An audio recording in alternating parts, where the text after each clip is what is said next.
Dando continuidade ao projeto de aulas gravadas da Escola Municipal Santa Cândida, hoje nós vamos falar de equações do primeiro grau. Você já chegou em casa, depois da escola, e sentiu aquela fome imensa que você imaginou que poderia comer literalmente um bolo inteiro? Aí, imagina a seguinte situação. Sua mãe te oferece duas opções. A primeira opção é um pedaço de pizza. E a segunda opção é uma pizza inteira. Se você chega em casa com muita fome, o que você vai preferir comer? Uma pizza inteira, né? Com as inequações, isso funciona exatamente da mesma forma. Você sempre vai querer comer a maior parte, o que for maior. Então, sempre a boca, que é esse símbolo aqui, vai apontar para o número maior. Quem que é maior, o 8 ou o 7? O 8, certo? Então, a boquinha sempre vai apontar para o número maior, independente dele estar do lado direito ou esquerdo, igual mostra aqui. Ela sempre vai apontar para o maior número. Outro exemplo é o 6 e o 2. Quem é maior, o 6 ou o 2? O 6. Então, a boquinha sempre vai apontar para o número maior, que no caso é o 6. Mesma coisa se tivesse do outro lado, sempre vai apontar para o 6. E se, por exemplo, forem dois números iguais? Como se dos dois lados tivessem uma fatia de pizza. Aí, você pode usar tanto a boquinha para um lado, tanto para o outro. Só que a única diferença é que você vai adicionar esse tracinho embaixo aqui. O que esse tracinho significa? Que esse número aqui é maior ou igual a esse número aqui. Nesse caso, ele está sendo igual. Então, você pode usar a notação tanto para o lado direito, tanto para o lado esquerdo, que vai dar a mesma coisa. Ah, mas eu posso usar essa notação para números diferentes, igual aqui em cima? Você pode. Por exemplo, aqui. Quem é maior? O 2. Então, a boquinha vai apontar sempre para o 2. Só que se eu quiser colocar esse tracinho aqui, eu também posso. Mesma coisa do lado de cá. A boquinha sempre vai estar apontando para o 2. E no caso de fração? É a mesma coisa. Se eu pegasse essa pizza aqui e dividisse em 3 pedaços, você com muita fome ia preferir ficar com 2 pedaços dela ou com um pedaço dela? 2 pedaços, né? Então, 2/3 é maior que 1/3. Ou seja, a boquinha vai estar apontando para 2/3 porque ele é maior, independente do lado que ele estiver, certo? Agora vamos para os problemas. Vou deixar isso aqui de lembrança para vocês quando a gente estiver resolvendo. Que, 7 é maior que 6, então a boquinha vai estar apontando para o 6.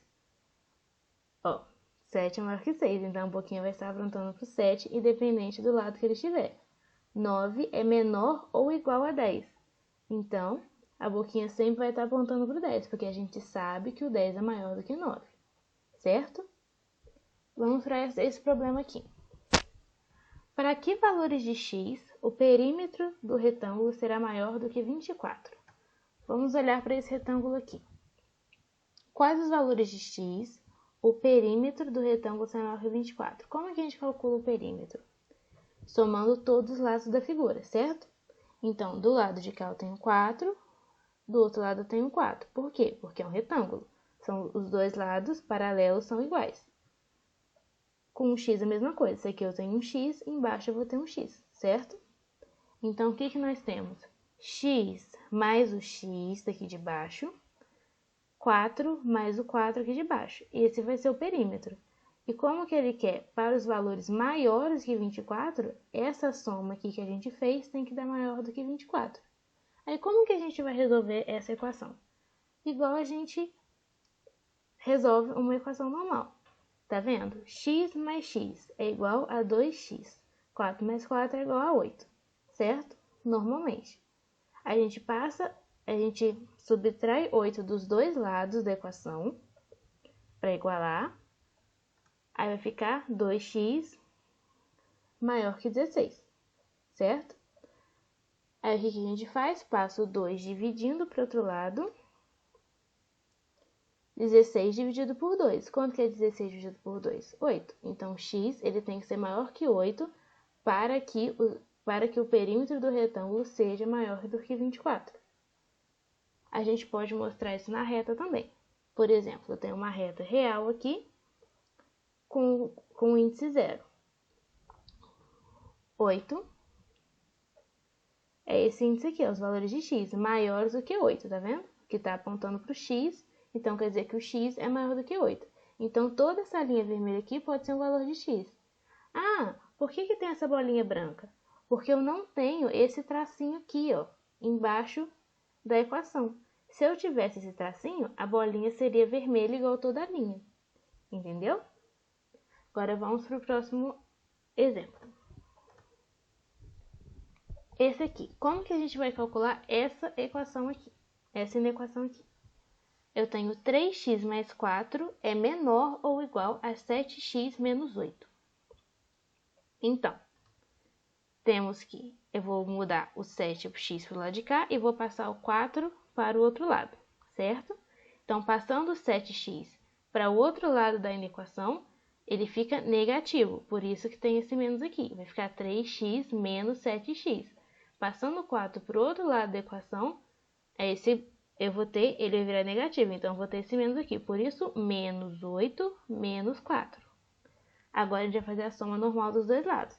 Quanto que eu tenho? 3x menos 7x é igual a 4x, a menos 4x, certo? Porque o índice menor está no número maior, então vai ser negativo. Aqui, se eu somar esses dois termos, vai ficar menos 12x, certo? Agora, eu tenho uma peculiaridade na inequação. Qual que é essa peculiaridade? Eu tenho dois negativos dos dois lados da igualdade. Então, temos esse conceito aqui. Quando multiplicamos ou dividimos os componentes de uma inequação por um número negativo, invertemos o sinal da desigualdade. O que isso quer dizer? Se a gente estivesse resolvendo normalmente essa inequação, o que a gente faria? Multiplicaria os dois lados por menos 1 para conseguir êxito, certo? Só que na inequação, além de fazer isso, a gente tem que inverter o lado do sinal. Dessa forma, eu vou estar multiplicando os dois termos por menos 1, o menos 4 menos 1 e o menos 2 por menos 1. Aí eu vou inverter esse lado, tá vendo? Ele estava apontando para o menos 12, agora ele está apontando para o 4x. E aí sim eu posso retirar os sinais negativos da minha inequação. Aí a gente resolve normalmente igual ao outro exemplo. 4x maior ou igual a 12. Eu passo o 4 dividindo para o outro lado.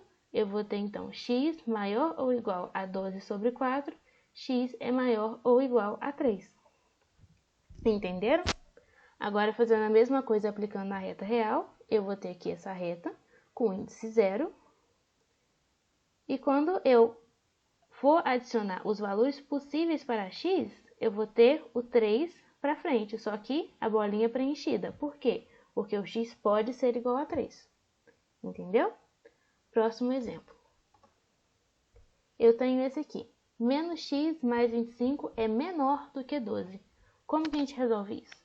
Passo o 25 para o outro lado e vai ficar menos x menor que menos 13, se a gente fizer todas as operações certinhas.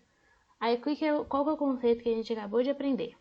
Quando multiplicamos ou dividimos os componentes de uma equação por um número negativo, invertemos o sinal da desigualdade.